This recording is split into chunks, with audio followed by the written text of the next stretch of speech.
En el curso de la historia, la Iglesia tuvo varios tipos de amenazas, desde la persecución por parte del Imperio Romano hasta las guerras de religión, pasando por las grandes invasiones de los bárbaros o del Islam. En el siglo XX fue muy difícil y sangriento. Se estima que más cristianos murieron por su fe en este solo siglo que en toda la historia de la Iglesia, tomando también en cuenta que el número total de cristianos nunca había sido tan alto. El cristianismo fue atacado desde varios ángulos, siendo los principales el comunismo y el Islam.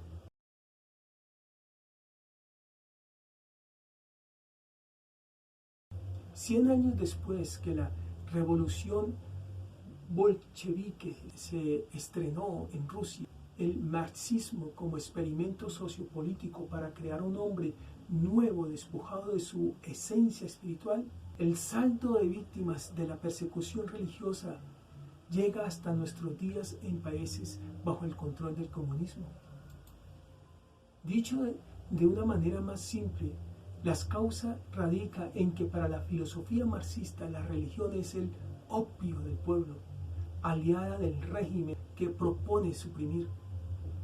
Se necesita la abolición de la religión entendida como felicidad ilusoria del pueblo para que pueda darse su felicidad real. Esto escribió Carlos Marx en el ensayo titulado Crítica de la filosofía del derecho de Hegel.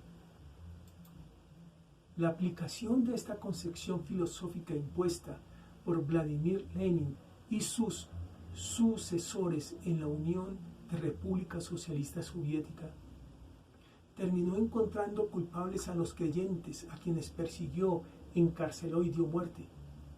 Para Lenin, todas las formas de religión eran órganos de reacción burguesa llamados a defender la explotación de la clase obrera. La opresión religiosa es una de las formas de consolidar la explotación económica. El conflicto del comunismo con los creyentes tiene una raíz ideológica, de la cual esa ideología no se ha despojado ni siquiera en sus versiones más tolerantes. Nadie sabe cuántos cristianos en general murieron por su fe entre 1917 y 1989. Nadie tiene el número exacto, pero sí hay algunas aproximaciones. Se sabe que murieron cerca de 110.000 sacerdotes ortodoxos en las 2 primeras décadas. Y con respecto a los católicos, se tienen datos solo de Rusia: 421 sacerdotes y 962 laicos. Si se incluye toda la Unión Soviética y los países del Este, salen muchos miles más. Según cifras oficiales publicadas por el gobierno ruso en 1995 a través de la Comisión Estatal Rusa, 45.000 templos ortodoxos fueron destruidos y aproximadamente 200.000 sacerdotes, monjes y monjas y otros cristianos fueron asesinados en la Unión Soviética entre 1917 y 1985. En su mayor parte eran ortodoxos, seguido de católicos, otros miembros de la Iglesia grecorromana, y a muchas distancias más en la Unión Soviética las víctimas pertenecían a los protestantes. En 1950 había aproximadamente 2 millones de bautistas en la Unión Soviética, con un gran número en Ucrania. Muchos líderes y creyentes de las diferentes dominaciones protestantes cayeron víctimas de la persecución del régimen comunista, incluidos los encarcelamientos y ejecuciones. No registrado en las estadísticas, entre los pentecostales muchos se les impusieron condenas de 20 a 25 años de prisión y una gran parte murió allí. En el periodo posterior a la Segunda Guerra Mundial, los creyentes protestantes en la Unión Soviética, bautistas, pentecostales, menonitas, fueron enviados compulsivamente a los hospitales mentales, pasando por muchos juicios y prisiones, a menudo por la negativa a entrar en servicio militar. Algunos incluso compulsivamente se les privó de los derechos parentales. La Iglesia luterana en diferentes regiones del país durante la época de la Unión Soviética fue perseguida y sus propiedades fueron confiscadas. Muchos de sus creyentes y pastores fueron oprimidos y algunos se vieron obligados a emigrar. Varios grupos religiosos protestantes, según fuentes occidentales, en conjunto tenían hasta 5 millones de seguidores en la década de 1980. Los bautistas cristianos evangélicos constituyeron el mayor grupo protestante, ubicado en toda la Unión Soviética. Algunas congregaciones se registraron con el gobierno y funcionaron con la aprobación y control oficial, pero muchas otras congregaciones no registradas ejercieron su actividad religiosa sin la autorización y es conocida como la iglesia oculta. Los luteranos, que integraban el grupo protestante más grande, en segundo lugar, vivían en su mayor parte en las repúblicas de Letonia y Estonia. En la década de 1980, la iglesia luterana en estas repúblicas se identificaron en cierta medida con las cuestiones de la nacionalidad en estas dos repúblicas. La actitud del régimen hacia los luteranos fue generalmente benigna en estos países. Una serie de pequeñas congregaciones de pentecostales y menonitas rusos y otros grupos cristianos ejercieron actividades religiosas con o sin la aprobación oficial. Solo 4 partidos comunistas gobiernan hoy en el mundo, cada uno con características propias, aunque 3 de ellos, China, Corea del Norte y Vietnam, mantienen la intolerancia religiosa heredados del marxismo-leninismo que durante 75 años imperió en la Unión Soviética y se instaló en Europa Oriental tras la Segunda Guerra Mundial. En Corea del Norte, los cristianos, como todos los demás norcoreanos, deben adorar al líder de la nación y el pertenecer a otra religión les convierte en un enemigo del Estado. Miles de cristianos están encarcelados, según los informes. Muchos han sido torturados y ejecutados. Los creyentes se reúnen en secreto y corren el riesgo de ser arrestados y muertos al hacerlo. En Cuba, desde la revolución en 1959, se estableció un régimen marxista ateo. A partir de 1961 comenzó la expulsión de sacerdotes. Junto con la reducción de sacerdotes en la isla también disminuyeron las comunidades religiosas femeninas, que pasaron de 158 a 43, y las masculinas, que eran 87 a 17. Y no solo eso, sino que también se les impidió regresar al país a aquellos misioneros que se encontraban en el extranjero. Con la Constitución de 1976, toda educación pasó a ser laicista, a pesar de que en la década de los 90 se suavizaron las políticas de represión religiosa, permitiéndose varios tipos de cultos. Estas aún no son libres, ya que constantemente se ven asediadas, vigiladas y sometidas a las autoridades cubanas, quienes les permiten siempre que no perjudiquen a los intereses del gobierno reunirse o hacer culto libre. Entre las violaciones a la libertad religiosa que se puede encontrar en Cuba, se halla la provisión a una educación religiosa. Múltiples restricciones impuestas a las sociedades y organizaciones que les impide actuar con libertad. El constante acoso a los religiosos y a los defensores de la libertad de culto. La prohibición de construir templos a menos que el gobierno lo autorice. El acérrimo monitoreo que se realiza a través de espías. Las irrupciones y prohibiciones para asistir a las predicaciones. Contrario a lo que las autoridades quieren hacer creer, en Cuba no hay libertad de culto. Las agrupaciones religiosas se encuentran atadas de manos y pies con la soga autoritaria del Estado y tapadas sus bocas por la cinta represiva de la policía. El Estado le ha quitado los recursos a la Iglesia para poder actuar con libertad. El gobierno cubano, a través de la Oficina de Asuntos Religiosos, ente creado con la fachada para ocultar la falta de libertad de culto, y el Comité Central del Partido Comunista y el Ministerio de Justicia pueden controlar todas las actividades religiosas que se suceden en el país. Mediante permisos y licencias, las comunidades religiosas pueden tener ciertas libertades, como reunirse en centros de culto autorizados, solicitar permisos para viajar al exterior para fines religiosos, la compra de materiales de construcción, pero estos permisos son entregados arbitrariamente según si dicha comunidad religiosa representa un peligro para los intereses del gobierno o no. Los religiosos viven con el conocimiento de que permanentemente se encuentran en la mira de las autoridades, hecho que se evidencia en los múltiples casos de acoso, espionaje y de detención que sufren no solo ellos, sino también los activistas que los defienden. Según la estimación del 2019, la población religiosa en la isla es de 11.1%. La Iglesia Católica estima que el 60% de la población se identifica como católica. La membresía en las iglesias protestantes de sana doctrina se estima en un 5%. Según algunos observadores, los pentecostales y los bautistas son probablemente las mayores denominaciones protestantes. Las asambleas de Dios reportan aproximadamente 150,000 miembros.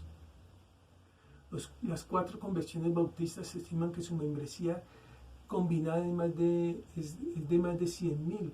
Los anglicanos unos 22,500, los presbiterianos 25,000, los episcopales 6,000, los cuáqueros 1,000, los moravos 750,000. Hay aproximadamente 4,000 seguidores de 50 iglesias apostólicas, una red de iglesias protestantes no registradas. Luego de sus primeros siglos de expansión, el Islam perdió mucho de su impulso inicial, al punto de ser considerada como una religión en decadencia. Los imperios coloniales, en particular Inglaterra y Francia, desmembraron el imperio otomano y se repartieron en mayor parte del cercano y mediano oriente, metiendo a naciones cristianas la cuna del Islam, que es Arabia. Posteriormente estas naciones obtuvieron su independencia política, pero quedaron dependiendo de Occidente en sus economías y en gran parte del nivel ideológico. En 1979, Irán es el primer país en adoptar un gobierno islamista radical. El radicalismo islámico se incrementó desde entonces y la persecución al cristianismo es cada día más fuerte. En África, la región que más destaca en persecución islámica al cristianismo es en Somalia. En Somalia, practicar cualquier religión que no sea la musulmana, que es la oficial, es ilegal. Y allí actúa un grupo islámico, el Shabab, que se ha propuesto limpiar el país de todos los cristianos que representan un poco más del 1% de su población. Y es probablemente que las personas sospechosas de seguir la fe cristiana sean asesinadas en el acto. Muchos se reúnen en secreto o no se reúnen en absoluto y no pueden poseer Biblias. En Sudán, convertirse a otra religión diferente del Islam se castiga con la muerte. También tiene leyes contra la blasfemia, en virtud de las cuales se ha encarcelado a muchos cristianos.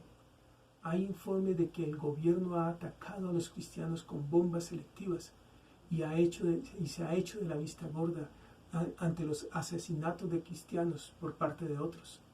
En Nigeria, desde que Boko Haram, un grupo extremista, saltó a la fama, miles de cristianos han sido secuestrados o asesinados. Los cristianos son tratados como ciudadanos de segunda clase y hay informes de que a los niños no se les permite asistir a la escuela y de que a las aldeas cristianas se les niega el agua potable y el acceso a la atención médica. En Irak, muchos cristianos, el 1% de la población, huyeron de allí después de la caída de Saddam Hussein, a medida que aumentaba la persecución. Dado que el Estado Islámico tomó el control de gran parte del país, los cristianos y otras minorías se vieron obligados a convertirse, pagar un impuesto punitivo o morir. Se estima que 100,000 personas huyeron de sus hogares en Mosul, una ciudad en una región mayormente cristiana en el norte de Irak, mientras el ISIS o Estado Islámico avanzaba en la región a finales de 2014. Se realizaron asesinatos de cristianos al estilo de ejecución pública por parte de ISIS, algunos de ellos grabados, transmitidos con fines de propaganda, y la mayoría de las iglesias fueron demolidas. En Irán, Como mencionamos anteriormente, el Islam es la religión oficial y cualquier persa étnico que se convierta al cristianismo se considera apóstata. A los armenios y asirios que viven en Irán se les permite practicar el cristianismo, pero a menudo se les trata como ciudadanos de segunda clase. Las iglesias son monitoreadas, asaltadas por el gobierno. Se considera que la población cristiana es de unos 450.000, es decir, el 1% de la población. En Pakistán, los cristianos representan el 2.8%. A menudo son tratados como ciudadanos de segunda clase. Las mujeres y los niños cristianos pueden ser objeto de abuso sexual. Se abusa de las leyes de blasfemia para atacar a los seguidores y a las iglesias son monitoreadas y algunas veces atacadas. En Siria, con una población cristiana del 4.9%, se estima que son 700.000 los cristianos que huyeron cuando estalló la guerra civil en el 2011. ISIS reclamó parte del país y los cristianos a menudo fueron secuestrados y asesinados. En Afganistán, donde el cristianismo es el 1%, se considera una religión occidental y aquellos que existen deben mantener su fe en secreto o corren el riesgo de ser rechazados por sus familias o incluso asesinados. No hay iglesias excepto las secretas. Si bien los cristianos afganos corren el mayor riesgo, los extranjeros también corren peligro. En el 2014, varios trabajadores humanitarios cristianos fueron asesinados en el país. En Arabia Saudí, la mayoría de los cristianos son inmigrantes. Hay algunos cristianos de origen musulmán y la conversión del Islam se castiga con la muerte. Los edificios de las iglesias están prohibidos, por lo que los cristianos se reúnen en iglesias en las casas, que son frecuentemente asaltadas. Los cristianos pueden ser arrestados, encarcelados, torturados y deportados por su fe.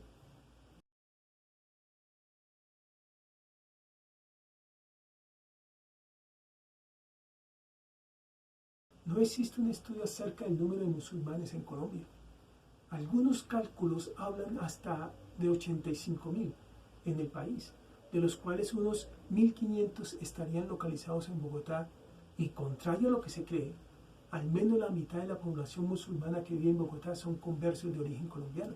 Aunque Colombia también recibió la migración árabe de finales del siglo XIX, el bajo número de musulmanes no permitió el establecimiento de comunidades en las cuales se transmitiera los valores religiosos del Islam.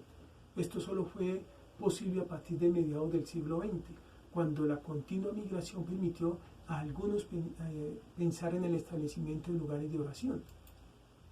En cifras, la comunidad más importante del país se encuentra localizada en Maicao, en el departamento de La Guajira, y allí el flujo de libaneses atraído por el comercio permitió la creación del Colegio Colombo Árabe a mediados de los años 80 y la construcción de la mezquita. Otros centros islámicos se han creado en años recientes en otras ciudades del Caribe, tales como Santa Marta, Cartagena, Barranquilla, Riohacha o Valledupar.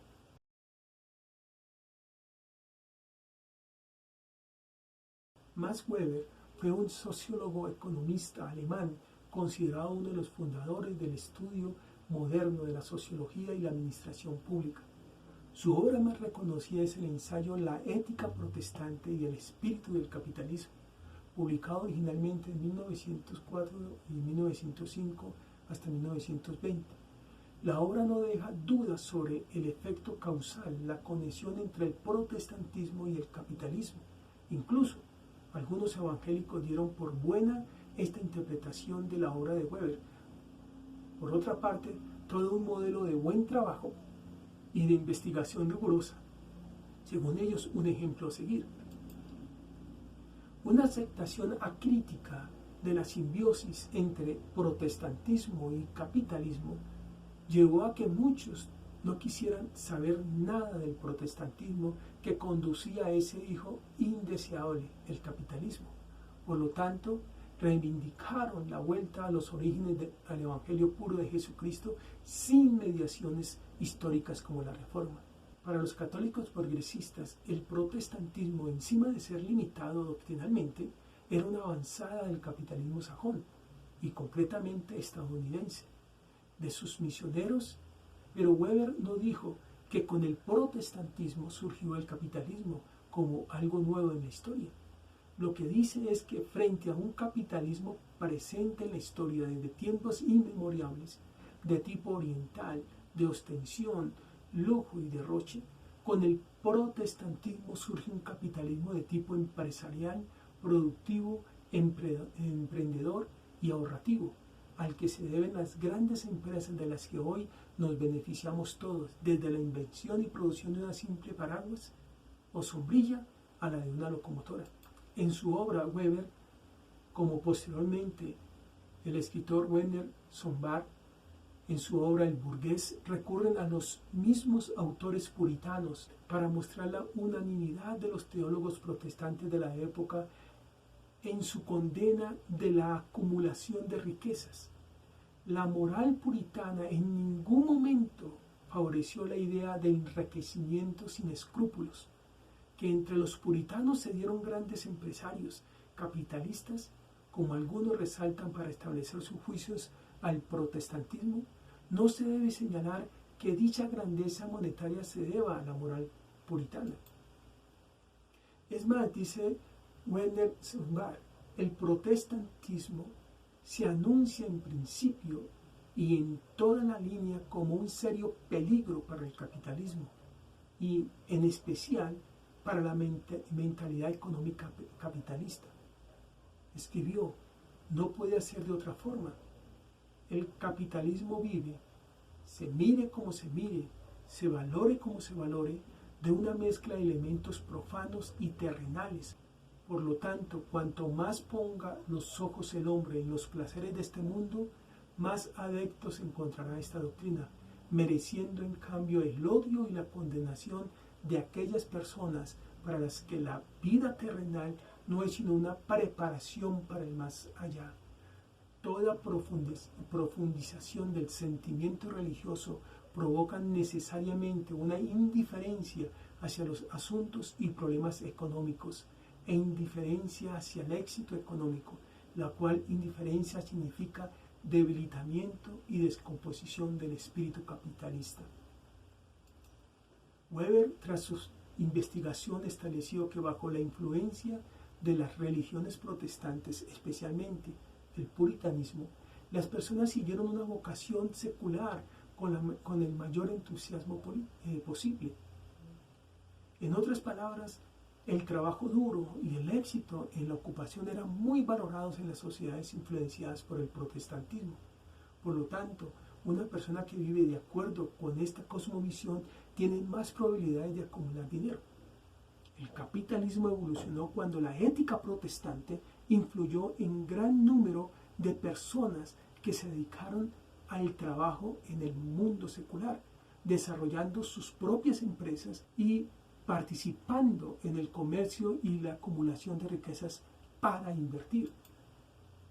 Leer la tesis de Weber muy por encima lleva a concluir erróneamente que el catolicismo representa la teología de la pobreza frente a la teología de la riqueza del protestantismo, producto este último de un estilo de vida conservadora, incluso tacaños, combinado con una ética de trabajo que alentaba a las personas a ganar dinero y por lo tanto grandes cantidades de dinero disponibles, ya que se estableció la prohibición de derroche de dinero ganado con esfuerzos en la compra de lujos señalados como un pecado, y al deprobar la donación de dinero a los pobres o a la caridad porque se consideraba que promovía la mendicidad. Cuando estas sociedades protestantes decidieron dejar de un lado a Dios y la religión se volvió menos importante en ellas, estas normas de trabajo duro y frugalidad o ahorro se mantuvieron y continuaron alentando a las personas a buscar la riqueza material, favoreciendo la idea del enriquecimiento sin escrúpulos, donde predomina primero yo, segundo yo, tercero yo, donde los recursos son considerados inagotables y se arrasó sin reparo con la creación. Y así, en el capitalismo financiero actual, donde el pecado abierto de la usura ha llevado a la destrucción y esclavitud del hombre, donde las riquezas están en manos de unos pocos.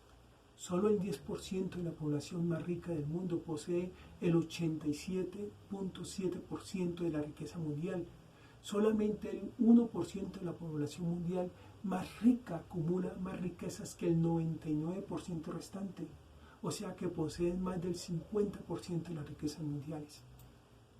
La Iglesia no ha sido ajena de esta condición actual, pues fue invadida de doctrinas que solo buscan el lucro, la acumulación de bienes en ministerios disfrazados de piedad y falsos ministros ávidos de riquezas, siervos de sus vientres, que han alcanzado riquezas tras la manipulación de las emociones de sus seguidores, quienes engañados doctrinalmente son arrebatados de su dinero y ellos se entregan en espera de recibir los beneficios que ven en sus líderes. Su corazón ha sido llevado al materialismo y enlazados con el fetichismo de la mercancía.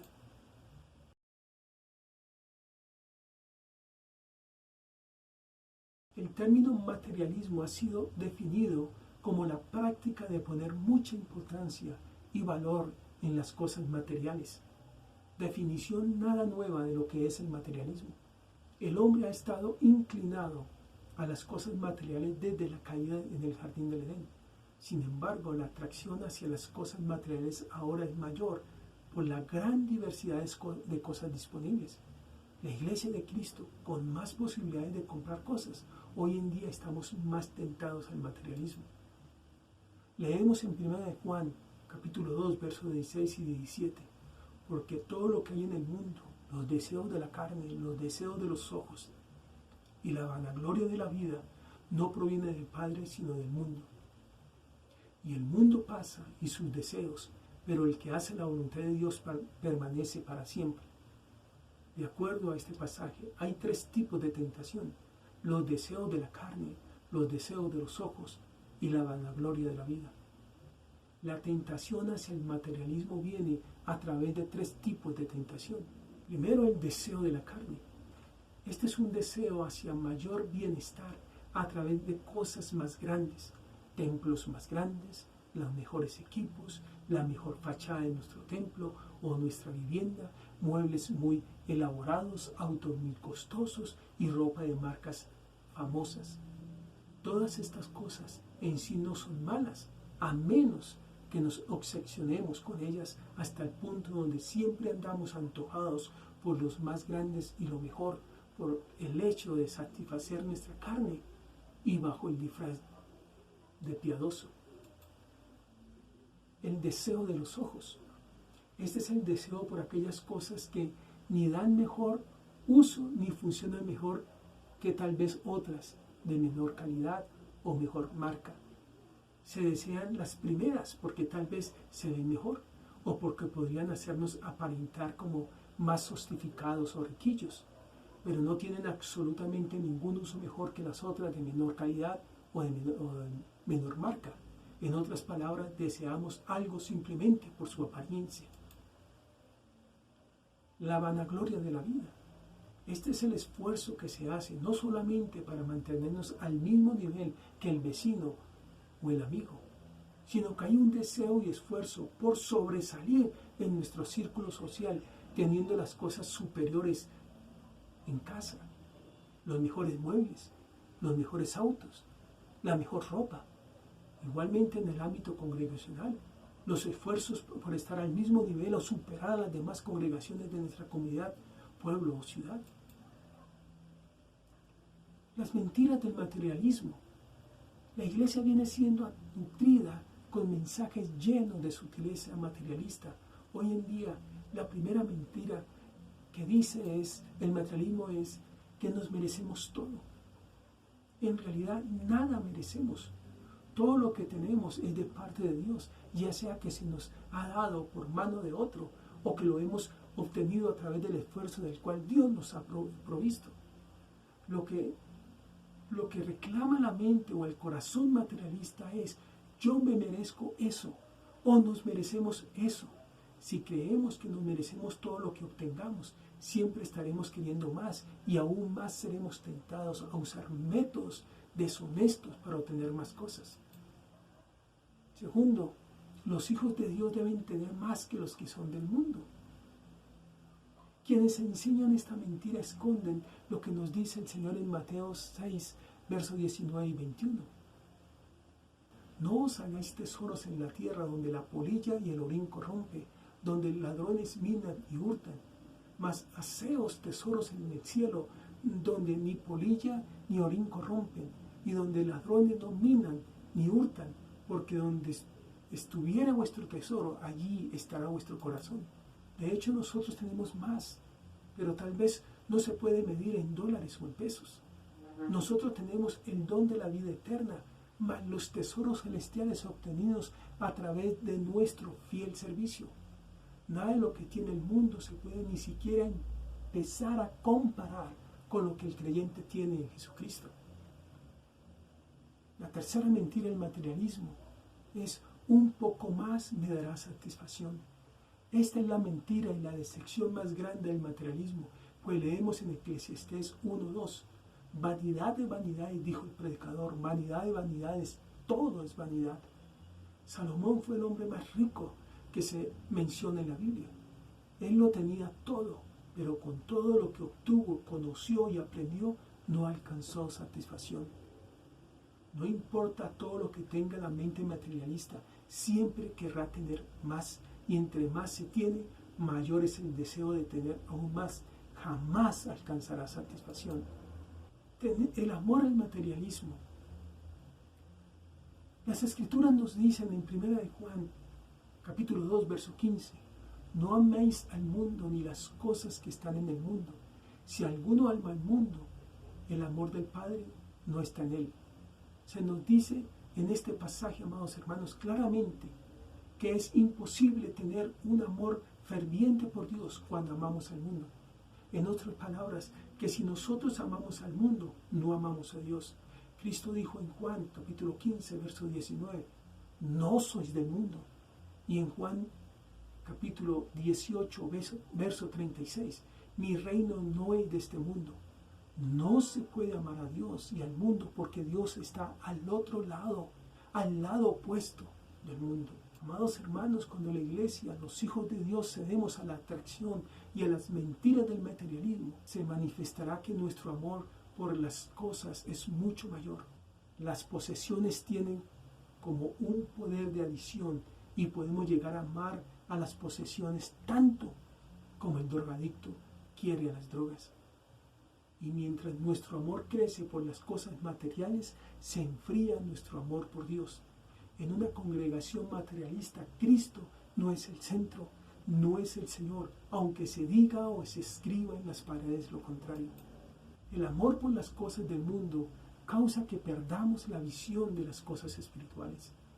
Cuando nuestro enfoque está centrado en lo temporal, perdemos la visión de lo eterno. Las cosas de este mundo nos ciegan hacia las cosas de valor eterno. El resplandor de las cosas bellas es tan fuerte, de tal manera que no podemos ver más allá. Muchos ministerios y hombres de Dios han perdido la visión, porque el brillo resplandeciente de sus cosas, carros, ropas y otras posesiones materiales no les dejan ver más allá. El materialismo, amados hermanos, contradice la doctrina bíblica de satisfacer todo para seguir al Señor.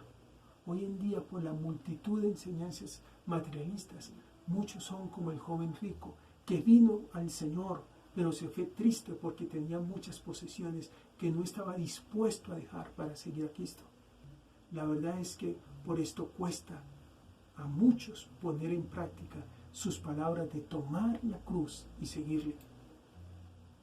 Debemos concluir, amados hermanos, estableciendo que el materialismo llevará a los hijos de Dios a que su Dios sean sus posesiones.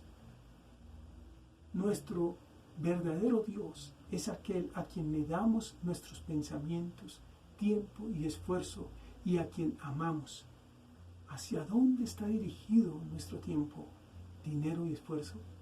¿Están dirigidos hacia Dios y su obra, o a la acumulación y disfrute de las cosas de este mundo? Segundo, amados hermanos, el amor a las cosas materiales puede arruinar ministerios, y el testimonio de un hombre.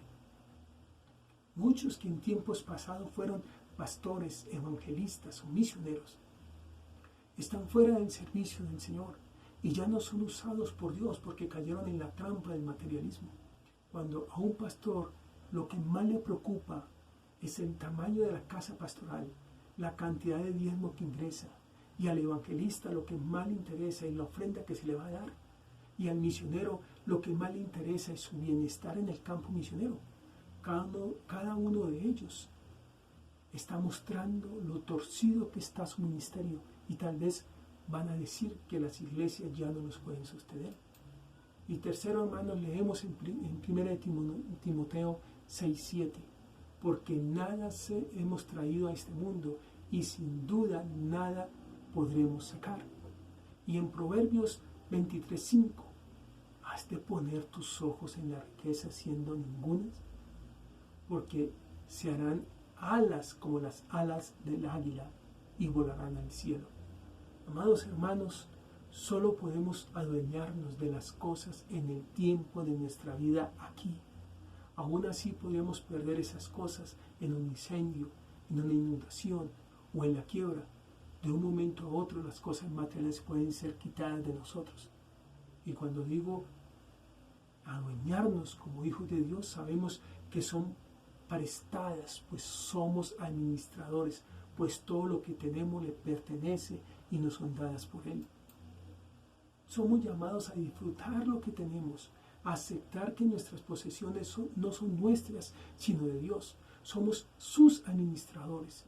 Dios nos las ha dado por un tiempo, pero no debemos envolvernos con ellas, porque algún día éstas serán quitadas, ya sea en vida o en muerte. Ahora cabe la pregunta, ¿deberían los hombres de Dios vivir como indigentes y no tener algo bonito en cuanto a posesiones materiales? En ninguna manera, amados hermanos. Un predicador o siervo debería poner su nivel de vida más o menos como al nivel promedio de vida de aquellos a quienes él va a servir. No hay ningún valor espiritual en el hecho de que un hombre viva a un nivel más bajo que la mayoría de su gente para aparentar más humildad. Pero sí hay falta de sabiduría en un hombre cuando quiere vivir a un nivel más elevado que los miembros de su iglesia.